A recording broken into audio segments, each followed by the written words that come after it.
Most people think Moses built the tabernacle.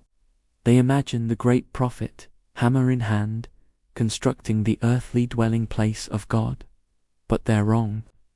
Moses was the visionary, but he wasn't the architect. Behind the gold, the acacia wood, and the intricate veil was a man whose name has been largely forgotten by history. His name was Bezaleel. He wasn't a king, a priest, or a prophet.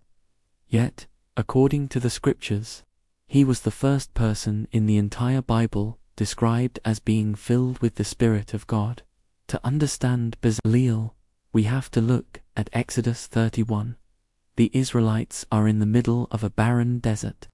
They have no resources and no permanent home, yet God gives Moses a staggering command: build me a sanctuary. Moses saw the blueprint on the mountain, but he didn't have the hands to build it. That's when God reveals his secret weapon.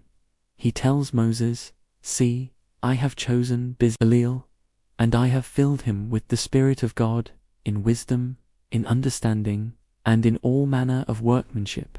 This is a massive shift in biblical history. Before this moment, the Spirit was usually associated with leadership or prophecy, but here, God anoints a craftsman.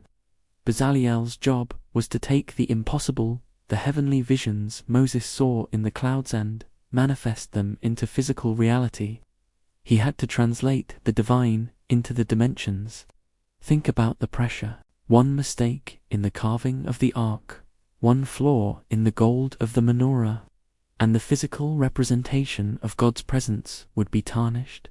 Bezaleel wasn't just building furniture, he was building a portal between heaven and earth.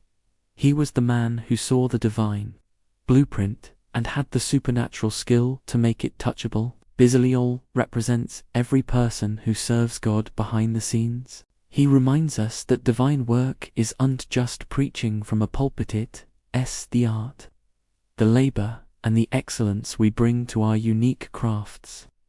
Moses had the vision, but Bezaleel had the touch. The next time you think of the tabernacle, remember the man who was chosen not to speak for God, but to build for him.